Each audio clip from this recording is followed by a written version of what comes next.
한국무용에서는 현대적인 이제 움직임을 많이 도입을 해가지고 창작을 많이 했죠. 한국 무용인들이 훨씬 더 이제 인구수로도 많았어요. 그리고 발레는 이 틀을 깬다는 게 누구나 쉽지는 않은 것 같아요. 제가 좀 현대무용에 관심이 좀 있었던 것 같아요. 현대적인 거와 발레가 접목하면 어떨까? 저의 경우는 뭐 한국무용적인 걸로 해가지고 어떻게 춤을 춰봐야 되겠다 이런 생각은 별로 없었던 것 같아요. 대한민국 무용제에 참여를 하게 되니까 그 오디션 뭐 서류라든가 이런 거 내잖아요. 그러면은 많은 생각을 하게 되죠. 그 당시 꼭 무용만이 하는 게 아니라 뭐 시집도 많이 보고 책도 보고 뭐 음악도 많이 듣고 미술 전시도 보고 이러면서 자신의 그 창작이 성립이 되는 건데, 김동리 선생님의 무녀도, 그러니까 단편이 뭐 12개 중에서 한 편이라고 볼 수가 있는데, 그걸 읽으면서 아, 이것도 하나의 무녀와 기독교인과의 뭐 어떤 대립 관계를 나타내면 어떨까라고 생각을 해서 선택을 하고 그 선생님을 찾아뵀어요. 그 김동리 선생님을 직접.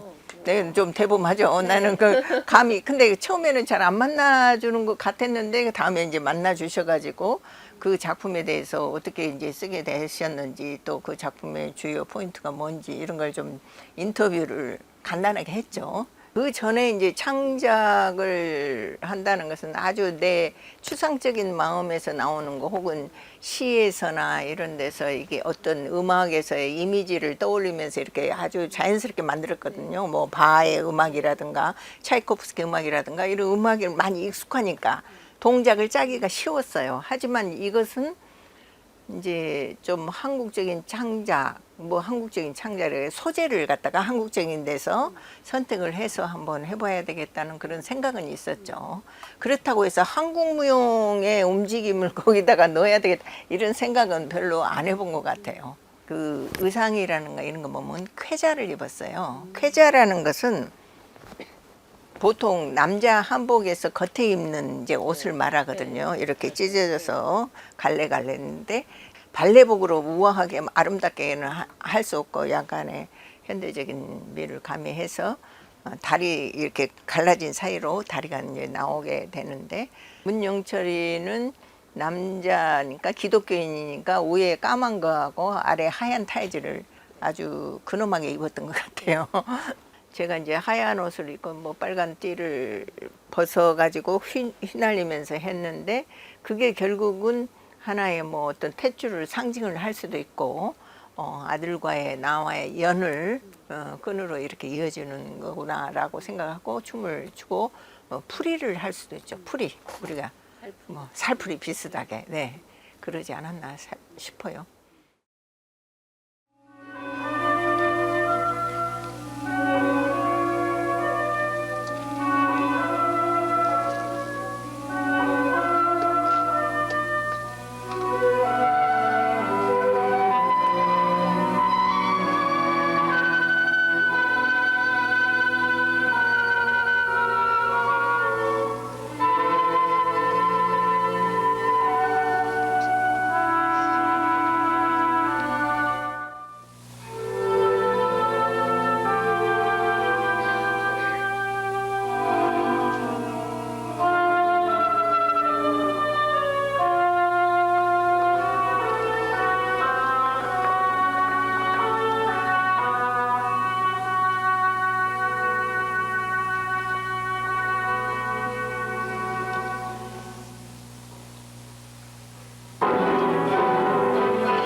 한국무용 같은 경우는 그때 우리 동기들이 맨발을 벗는 걸 했어요. 대단한 걸 한 거예요. 그런 걸 느꼈고, 근데 발레도 홍정희 선생님은 항상 창작하는 거에 굉장히 얘기를 많이 하셨어. 사실은 한국적인 걸 또 해야 된다, 막 이런 얘기도 많이 하셨고, 그래서 어쨌든 뭐 그 시대에 뭐 클래식이라는 거는 못했지. 그 전에는 클래식을 우리가 할 수가 없었어. 아는 것도 없었어. 그 시대에 뭔가 다들 봐요. 한국적인 뭔가를 해야 된다라는 게 좀 아마 그런 흐름이 아니었을까? 책임감이 있고 너무 겁나는 거지. 일단은 그 무용제 이런 거에 나간다는 게 그 몇 살이야? 내가 84년도면은 30도 안 됐는데, 그리고 무슨 경험이 있는 것도 아니고 제주도까지 가서 해녀들 만나고 해녀들하고 얘기도 하면서 이제 뭐 많은 걸 물어봤겠죠. 어쨌든 앉아서 그 바닷가에서 앉아서 얘기했던 기억이 있어요. 조미성 선생이랑 같이 가서 이제 주역을 이제 네가 해라 이제 이렇게 하면서 같이 가자. 혼자는 못 가니까. 그래서 그런 해녀복 같은 거 이런 거에서 좀 아이디어도 의상도 얻고 뭐 전혀 모르니까 그때만 해도 뭐 정보가 없잖아요. 발레를 할 때는 남성 무용수가 있어야 된다라는 생각을 그때부터도 한 것 같고, 그다음에 이제 발레 클래식 발레에서 그 뭐 빠두드 솔로 듀엣 뭐 이런 군무 이런 형식을 그래도 발레 작품에서는 있어야 된다라는 생각도 했던 것 같아요. 그거 그러니까 다 비디오 보고 그때는 할 수밖에 없어. 동작을 이런 걸 찾아서 이제 뭐 이런 걸 했으면 좋겠다. 어쨌든 남성 미용사도 요구를 했겠죠. 뭐 미송이도 처음 해보는 거고.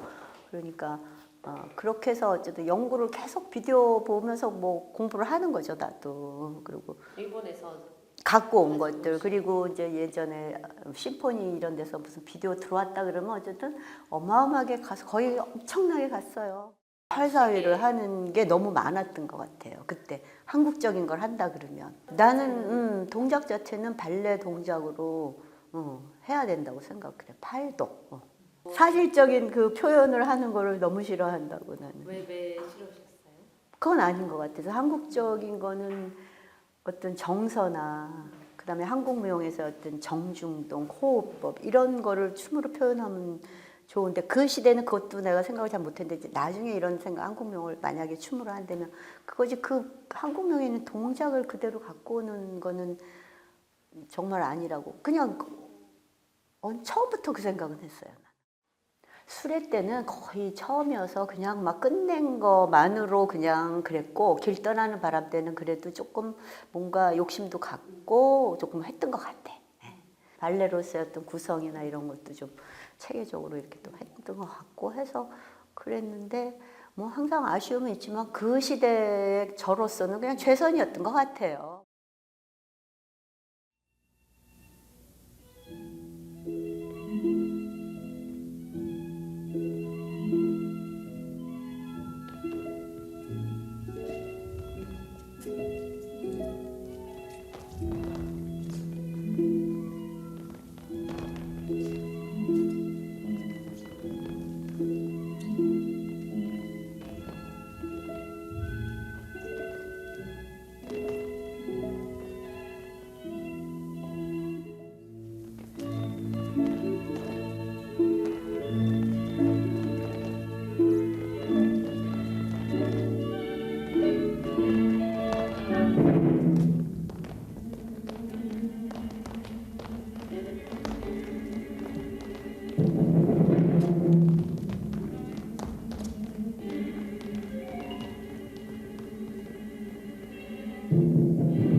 승선할 때는 부담감보다 자신감, 자신감이 있었던 것 같아요. 그때는 왜냐면은 제가 미국에 1년에 아리조나 스테이트 유니버시티로 이제 방문 교수로 갔다가 돌아온 해였고, 그때 방문 교수로 그 아리조나에 있을 때에 러시아 선생님을 또 만나서 굉장히 뭐 좋은 영향도 받았고, 그다음에 내가 하여간에 모든 게 이렇게 조금 자신감이 있었던 그랬던 해였던 것 같아요. 내가 지금 생각하기에.